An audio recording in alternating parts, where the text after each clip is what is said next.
आज जो कहानी हम आपको बताने जा रहे हैं वो एक 60 साल के बुढ़े अंकल ने बताई। वैसे 60 साल के बुढ़े अंकल इतना तो ठीक है, पर ये अंकल लाल चंदन स्मगलर रह चुके हैं और ये चेन्नई के एक पॉश एरिया जिसका नाम है छेटपेट, वहां के रहने वाले हैं। अरे हम उनका नाम बताना तो भूल ही गए। इस अंकल का नाम रमन रखा गया है सिक्योरिटी के लिए। मतलब इनका असली नाम कुछ और है, पर असली नाम कुछ भी हो, काम तो अच्छा नहीं है। वैसे लड़कियां को या औरतों को जिस तरह से मेकअप से प्यार होता है, कॉस्मेटिक से प्यार होता है, उसी तरह इन स्मगलर्स को लाल चंदन से प्यार होता है। वैसे कॉस्मेटिक्स से याद आया, लाल चंदन को कॉस्मेटिक्स बनाने के लिए भी इस्तेमाल किया जाता है, साथ ही साथ दवाइयां बनाने के लिए भी यूज किया जाता है। इसी की वजह से चाइना में इसकी बहुत ज्यादा डिमांड है। इतना ही नहीं, बल्कि चाइना में म्यूजिकल इंस्ट्रूमेंट्स और फर्नीचर के लिए वहां के रहने वाले सप्लायर्स मुंह मांगी कीमत देने के लिए भी तैयार हो जाते हैं, पर उन्हें लाल चंदन से बनाई हुई चीजें ही चाहिए होती हैं। अब कहते हैं ना, घर की मुर्गी दाल बराबर, उसी तरह इंडिया में लाल चंदन की डिमांड तो है, पर कीमत बहुत ही कम। इसलिए यहां पर रहने वाली स्मगलिंग गैंग ने लाल चंदन बेचने का और पैसा कमाने का एक अनोखा तरीका आजमाया। उन्हें समझ आया कि ये चाइना वाले लाल चंदन के प्यार में है, तो वो उन्हें उल्लू बना सकते हैं। अगर यहां पर लाल चंदन की कीमत 40 लाख पर टन होगी, तो ये स्मगलर्स बाहर की दुनिया में इसे 80 लाख में बेच देते हैं और फिर ये चाइना वाले इसे खरीद लेते हैं।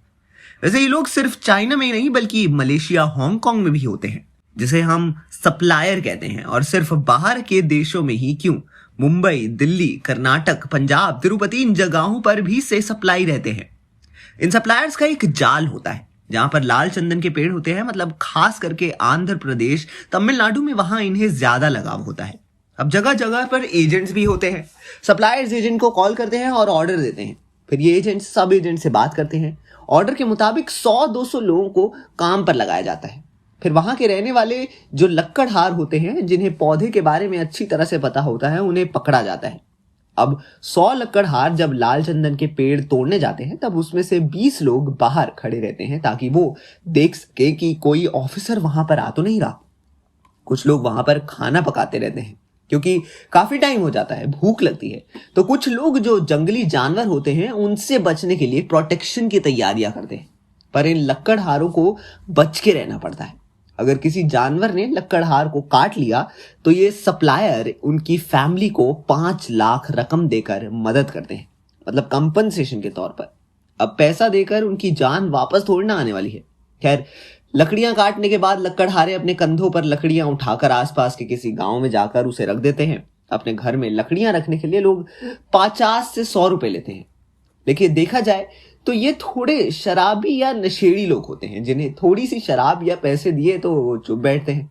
इसके बाद लक्कड़हारों का जो लीडर है, वो एजेंट से बात करता है, वो भी एक होटल में जाकर। वो लकड़ियों से भरा ट्रक लेकर जाता है और वो ट्रक लेकर जाते हुए चेकिंग भी होती है। पर फॉरेस्ट डिपार्टमेंट चेकिंग नहीं करता, क्योंकि उनके पहले से ही 1 लाख तक की रकम देकर उन्हें मुंह बंद कर दिया जाता है। जो पोर्ट एजेंट्स होते हैं, उन्हें भी लकड़ियों के हिसाब से पैसे दिए जाते हैं। Customs officer, container yard supervisor इसमें शामिल होते हैं। ट्रक में जब बॉक्सेस भरे होते हैं, उसमें केले, अमरूद जैसे फल रखकर उनके नीचे लाल चंदन की लकड़ियां रखी जाती हैं। अगर कंटेनर को किसी प्राइवेट वेयर हाउस में पैकिंग के लिए ले जाया गया, तो वहां पर कस्टम ऑफिसर को प्रेजेंट रहना जरूरी होता है। पर यहां पर ऐसा नहीं होता, बल्कि इन्हें शराब देकर, अच्छी चीजें देकर चुप कराया जाता है। अभी इतना बड़ा ऑपरेशन कामयाब करने के लिए बड़े बड़े मिनिस्टर, पुलिस ऑफिसर्स और पॉलिटिकल लीडर की जरूरत होती है, और ये लोग आसानी से बिक भी जाते हैं, क्योंकि इस ऑपरेशन में से थोड़ा बहुत हिस्सा इन्हें भी मिलने वाला होता है। तो यहाँ पर करप्शन का माया जाल बिछाया जाता है। ये सब किसी फिल्म की कहानी से कम नहीं है। हो सकता है कि आने वाली पुष्पा 2 फिल्म इसी तरह का माया जाल दिखाने को संभव कर सके। तो आपके क्या विचार हैं, हमें कमेंट सेक्शन में अपनी राय जरूर बताएं और देखते रहिए हमारे चैनल बॉलीग्राज स्टूडियो।